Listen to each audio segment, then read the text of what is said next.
Have you ever stopped to wonder why the things that once defined your life, like the laughter of a crowded room or the buzz of a packed social calendar, start to feel less vital as the years roll by? Picture this. A man sits alone on his porch at dusk, the sky streaked with hues of orange and purple, a cup of tea warming his hands. He's not lonely, he's content. This isn't the image we're taught to chase, yet for many it becomes the truest portrait of peace after 70. As we age, the priorities that once tethered us to the world shift in quiet, profound ways. The need to maintain a sprawling circle of friends, once as essential as breathing, begins to fade. And here's a truth that might catch you off guard. You don't actually need friends after 70. At first, that might sound jarring, even isolating. But lean in closer and you'll see it's not about shutting the world out. It's about opening the door to a life shaped by independence, self-discovery, and unshakable well-being. In this journey, we're going to unravel 6 compelling reasons why friendships, long held as the cornerstone of a full life, may not be as necessary in your later years as you once believed. This isn't a tale of loneliness or retreat. It's a celebration of living on your own terms, free from the weight of social expectations that no longer fit. We'll explore how this shift can sharpen your mindset, deepen your personal freedom, and even bolster your health, transforming the twilight of life into something richer than you ever imagined. Stay with me until the end, because what you discover might not just liberate you, it could redefine how you see yourself in your later years for the better. Let's dive in. Number 1, you no longer need to prove yourself to anyone. Imagine a younger version of yourself rushing through life, your worth tangled up in the nods of approval from friends, colleagues, or even strangers at a party. Back then, friendships often doubled as a stage, a place to perform, to fit in, to prove you belonged. The pressure was relentless. Impress the coworker with a witty remark, keep up with the latest gossip to stay relevant, or host that dinner just to feel included. But now, at 70 or beyond, that stage has crumbled, and the spotlight has dimmed. You've already lived through the decades where social validation felt like currency. You've built a life, a legacy of experiences, triumphs, and lessons. And the opinions of others no longer carry the weight they once did. This is the freedom of your later years, the realization that true fulfillment doesn't bloom from applause or acceptance. It grows from within. You don't need a crowd to confirm your worth. You've earned the right to stand tall in your own skin. Take Harold, a wiry man in his early 70s with silver hair and a sharp gaze, who spent decades scaling the corporate ladder. His life was a revolving door of colleagues, acquaintances, and so-called friends, relationships forged in boardrooms and maintained over cocktails. But when he retired, the phone stopped ringing. At first, he felt a pang of loss, dialing old numbers, hoping to rekindle ties. Then one crisp autumn day, as he sat by his window watching leaves drift lazily to the ground, it hit him. Why was he chasing shadows? Those friendships had been convenient, not deep. They'd existed because of shared spaces, not shared souls. So Harold let go. He traded forced small talk for the hum of his own thoughts. He rediscovered passions he'd shelved, woodworking in his garage, the scent of sawdust filling the air, or reading novels that transported him to distant worlds. For the first time in years, he wasn't performing for anyone. No more pretending to laugh at stale jokes, no more nodding through tedious stories. He was free to live for himself. And in that freedom, he found a lightness he hadn't known he'd lost. The lesson? When you stop seeking validation from others, you reclaim the energy once spent on friendships that added little to your life. You don't need to prove anything anymore. The only approval that matters is your own. Number 2, peace becomes more valuable than socializing. Close your eyes for a moment and imagine the sound of silence.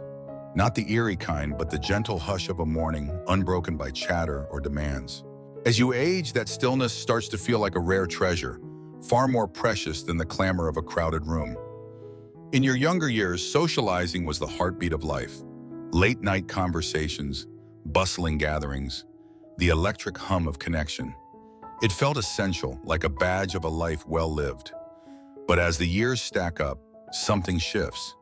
Peace, deep, uninterrupted peace, rises above the noise. calling you to a quieter shore. Friendships, even the warmest ones, carry a thread of responsibility. There are calls to return, invitations to juggle, unspoken rules to keep the bond alive. It's not that these ties are burdens. It's that, over time, they can start to feel like weights you didn't sign up to carry. At 70, your time is yours to guard, and you begin to crave the calm that comes with fewer obligations. Consider Margaret, a sprightly 74-year-old with a quick smile and a love for gardening. Her life once overflowed with friends, weekly lunches, group calls that stretched into hours, holiday parties that spilled into the night. Her calendar was a tapestry of connection, woven with the threads of others' lives. But as the years wore on, she noticed a creeping exhaustion. The chatter felt repetitive, the complaints predictable. Some friends called only to vent, others to stir the pot with gossip she no longer cared for. What had once been joy morphed into duty. One spring morning, as she pruned her roses under a soft sun, Margaret made a choice. She stopped saying yes out of guilt.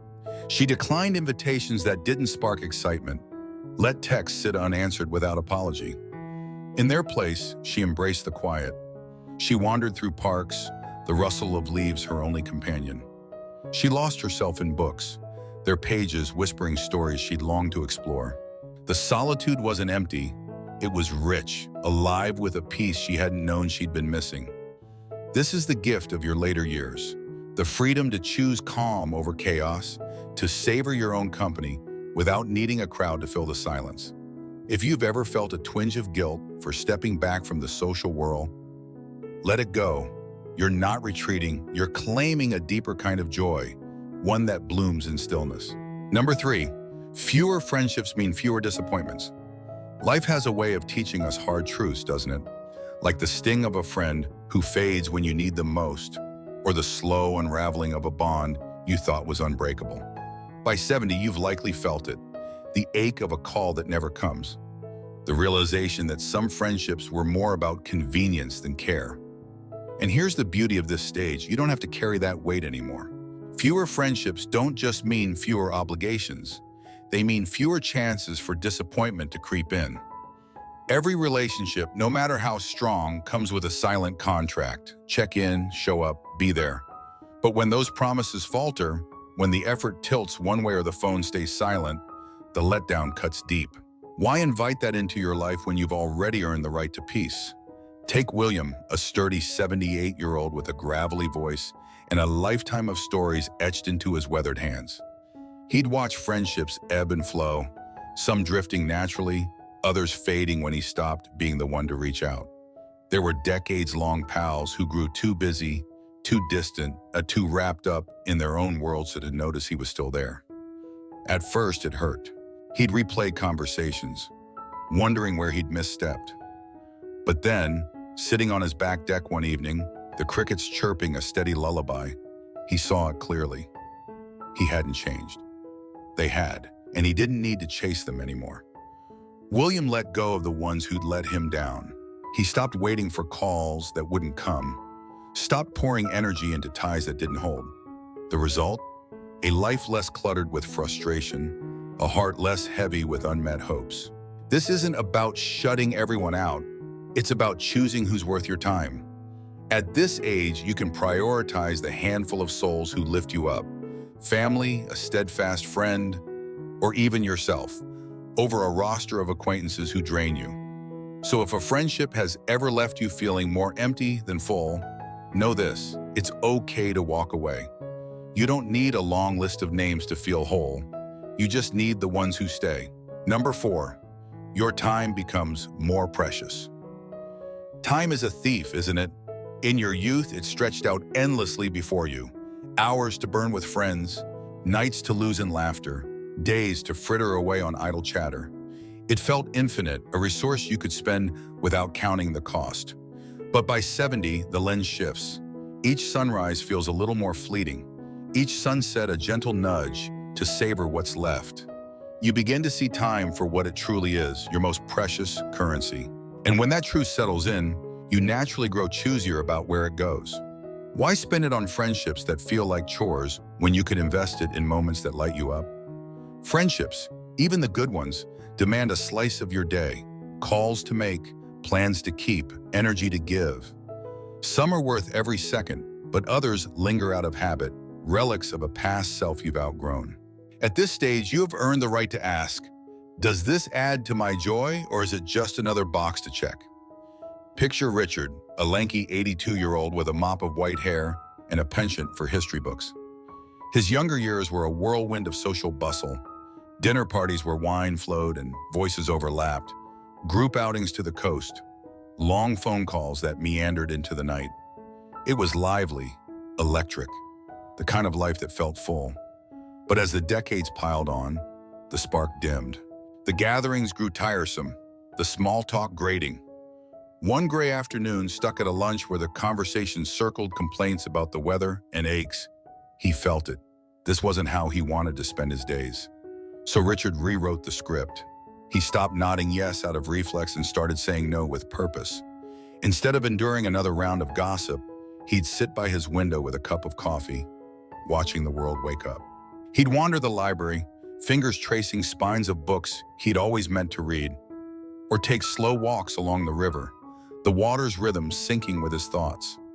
The surprising part? He didn't miss the noise. He felt fuller, richer, because his time was his own, spent on what fueled him, not what drained him. That's the power of this age. You don't owe your hours to anyone. You've earned the freedom to guard them fiercely, to pour them into passions, peace, or simply the quiet joy of being. So if a friendship ever feels like a to-do list item, pause, ask yourself, is this the best use of my time? Because at 70, every moment is yours to claim. Number 5, true companionship comes from within. What if the greatest friend you'll ever have is the one staring back in the mirror? We spend our lives chasing connection, told that happiness lies in a bustling social circle, that solitude is a void to fear. But by 70, after decades of learning who you are through every stumble and soar, a quiet truth emerges. You are enough. The companionship you've sought outside yourself was there all along, waiting in the steady beat of your own heart.